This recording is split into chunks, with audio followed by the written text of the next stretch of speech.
le café de début de vidéo, méga important. Allez, let's go.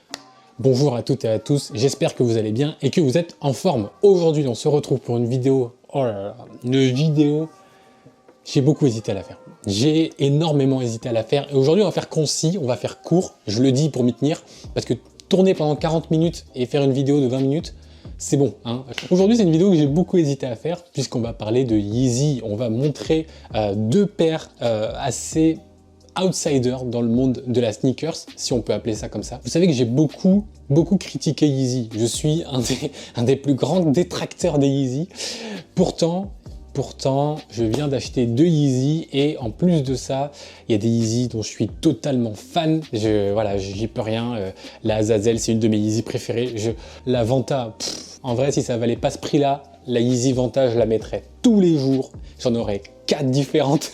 On va checker ensemble les slides, savoir ce que ça vaut et les Yeezy Foam, donc qui ont fait grand bruit quand elles sont sorties. Donc c'est deux paires qui sont facilement trouvables sur Vinted. Moi j'ai acheté sur Vinted. Et le point positif, c'est qu'aujourd'hui, contrairement à d'habitude, je vais pouvoir vous faire une vraie review. Certes, je les ai achetés tout à l'heure, sauf que je les ai achetés à l'autre bout de la ville et que j'ai pu les tester, marcher avec, pour pouvoir déjà faire une bonne review. Donc si vous voulez bien, on va commencer par la slide. Hop, Yeezy Slide. Donc c'est les claquettes Yeezy classiques qu'on voit partout. Tac. Donc, je l'ouvre. Évidemment, j'ai marché avec, donc elles ont été portées, mais elles étaient DS quand je les ai achetées. DS dead stock, donc ça veut dire qu'elles n'ont jamais été portées. Hop. Donc là, on a la Yeezy Slide Flax. Donc c'est ça, son nom, son coloris. C'est du marron, voilà. Il y a pas mal de coloris qui sont sortis sur celle-ci. Elles sont sorties en noir aussi, en couleur onyx. Donc les deux Yeezy sont sortis cet été. Donc j'ai pu vraiment les tester et comparer aussi avec mes autres claquettes pour être sûr à 100%. Est-ce que ça vaut le coup avec mes autres claquettes Boost, hein, c'est des claquettes Boost, ce qu'il y a de plus classique, que j'ai porté cet été. Donc là, j'ai vraiment un point de comparaison entre déjà des claquettes qui sont quand même plutôt confortables, les claquettes Boost de chez Adidas, ou tout simplement les Yeezy Slide. Est-ce que ça vaut le coup d'acheter ces claquettes là qui sont quand même un peu plus chères? En prix retail, on est quand même à 70 € tout de même, hein. Et en prix resell, on peut les trouver à moins de 100 €. Celles-ci, moi je les ai achetées 85. Donc en vrai, on peut trouver quand même à des prix abordables, entre guillemets. Ça reste des claquettes.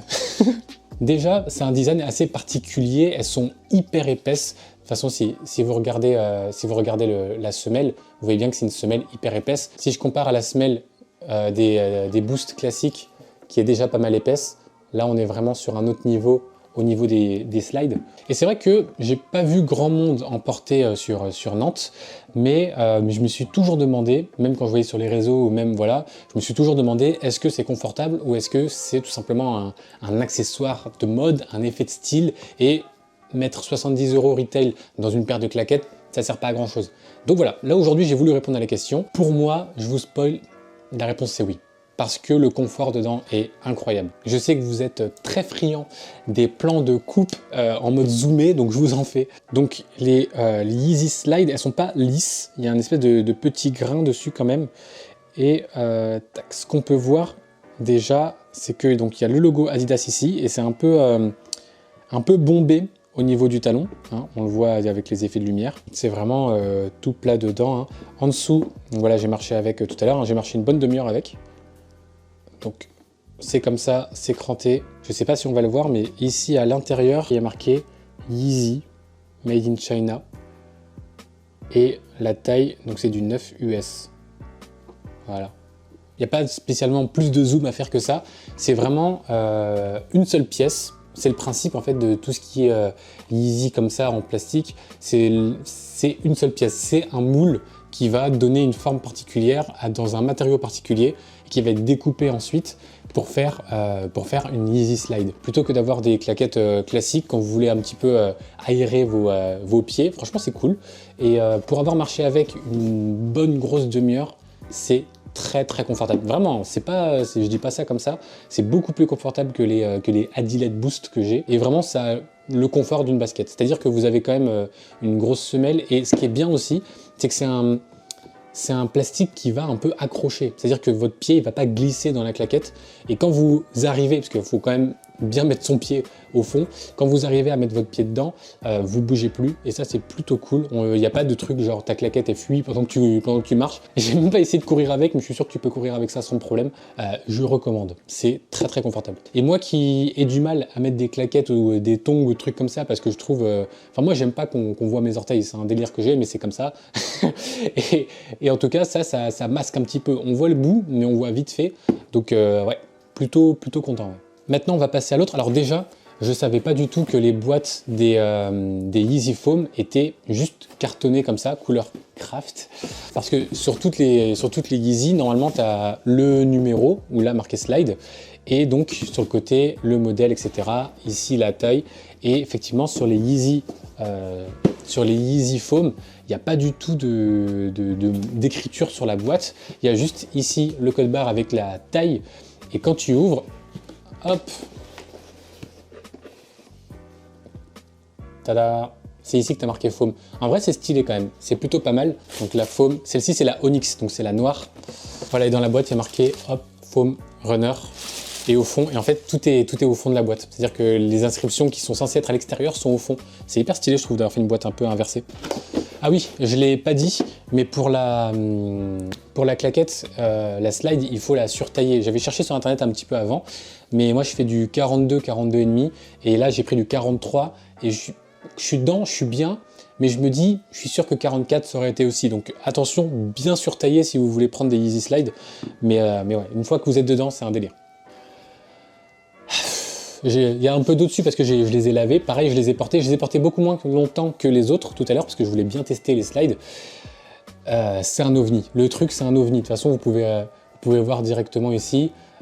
C'est une forme ultra particulière et c'est vrai que moi, je me suis toujours dit, mais qu'est-ce que c'est que ça et tout. C'est un délire. Et le truc qui m'a fait passer le pas, c'est que, avouez, les gens, quand ils portent ça, ils ont l'air trop confortables. Ils ont l'air trop sûrs d'eux. Ça m'a énervé. Les gens qui portent ça, ils sont là, en train de marcher fièrement dans la rue, pas de problème, tu vois. Genre, c'est comme les gens qui sortent en sandales et genre qui ont trop de confiance en eux. Non, c'est trop. En tout cas, l'extraterrestre est là. C'est vraiment une forme hyper particulière. La shape est quand même très étrange. C'est un truc qu'on n'a pas l'habitude de voir. Pour ma part, je pense que les Yeezy Foam, ça se porte comme des Crocs. Voilà, je ressors mes Crocs honteuses, mais quand on voit comme ça, on sait que c'est un niveau différent, mais ça se voit que c'est le même game. Ça se voit que là, c'est juste que tu es en CFA 2 et là, tu es en Ligue 1, Ligue des Champions, c'est tout. Donc, les Yeezy Foam à l'achat, prix retail, ça coûte 90 € et selon le modèle, là récemment, il y a une blanche qui vient de sortir et elle coûte actuellement autour des 200 €. Donc là, il y a vraiment une grosse plus-value dessus. Mais pour la Yeezy Runner, Foam Runner, celle-ci, la Onyx, on peut la trouver autour de 100 €, un peu plus que 100 quand même, autour de 150 €, un peu moins. En termes de style, je trouve que c'est hyper dur à associer. Je sais pas si ça se porte avec des chaussettes, je sais pas si ça se porte sans chaussettes. J'ai essayé les deux et je trouve qu'avec mes chaussettes, c'était vraiment catastrophique. Mais en tout cas, quand tu portes un short et que tu mets juste ça pieds nus dedans, en vrai, moi je trouve ça plutôt cool à voir, parce que ça c'est une paire de chaussures qu'en vrai tu peux porter en hiver quand il pleut pas, je trouve, et avec des chaussettes d'une couleur peut-être différente, genre si tu mets des chaussettes rouges, bah, ça va se voir à travers puisqu'il y a des trous, ça peut être plutôt sympa. En termes de confort, c'est quand même très confortable, c'est beaucoup moins confortable je trouve que la Yeezy Slide, mais en tout cas on reste quand même sur quelque chose d'hyper confortable, beaucoup plus confortable que les Crocs, ça y a pas photo. Le côté un peu ça englobe ton pied même derrière, ça vient un peu faire une shape comme une basket finalement, c'est hyper confortable. Le seul truc c'est que ça fait partie des paires qu'il faut assumer, dire que c'est pas le genre de paire que tu mets un peu excentrique, voilà, c'est vraiment une paire qu'il faut assumer parce que les gens qui vont te voir dans la rue, qui vont voir que tu portes une Yeezy Foam, il y aura des regards. Donc si on fait des zooms, on voit un petit peu la forme particulière comme ça. On a une outsole qui est assez proche, je trouve, de la Yeezy 500. En vrai, ça me fait un peu penser à ça. Le côté un peu boudin comme ça avec des trous.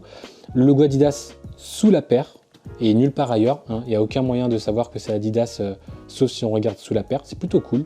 Pareil, on a un plastique un peu granuleux. Beaucoup moins je trouve que sur la Yeezy Slide, en tout cas sur cette couleur ça se voit pas trop, mais un peu granuleux. Et à l'intérieur, on a vraiment un intérieur de chaussure qui va être bosselé en fait tout du long. C'est hyper bizarre un peu au début à appréhender. Quand on a le pied dedans, on sent pas du tout le côté rugueux de l'intérieur. Voilà globalement. Pour savoir si est-ce que la Yeezy Foam vaut le coup,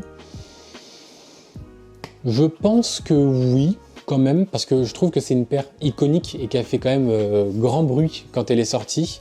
C'était quand même un ovni et je trouve que pour les collectionneurs, c'est assez important d'avoir au moins une paire. Choisir entre ça ou une basket, je choisirais une basket, mais ça n'a pas du tout la même utilité. Si je sais que je vais passer toute ma journée à marcher et que je vais piétiner toute la journée, je sais pas, par exemple, je vais dans une autre ville, je vais faire du tourisme ou quoi, bah, je vais pas mettre ça, je vais mettre tout simplement des boosts ou des trucs comme ça. Mais à choisir entre les deux, Yeezy Slide ou Yeezy Foam, la Slide gagne 1000 fois. Je pense que la Slide, je mets clairement un 10 sur 10, c'est confortable de ouf, c'est hyper stylé.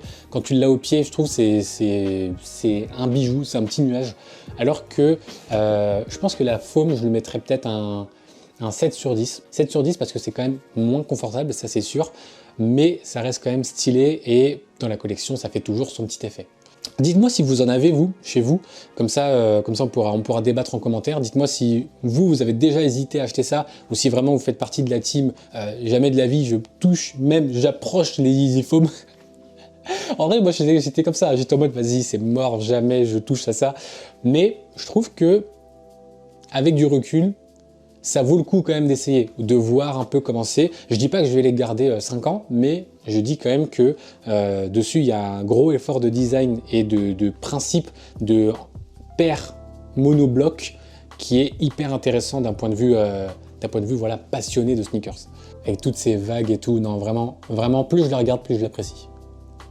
Yes. Bon, j'espère que la vidéo vous a plu. Encore une fois, n'hésitez pas à me dire ce que vous en avez pensé. Merci pour les derniers commentaires sur les dernières vidéos, ça m'a fait très plaisir. Et on se dit à plus tard. C'était Brice.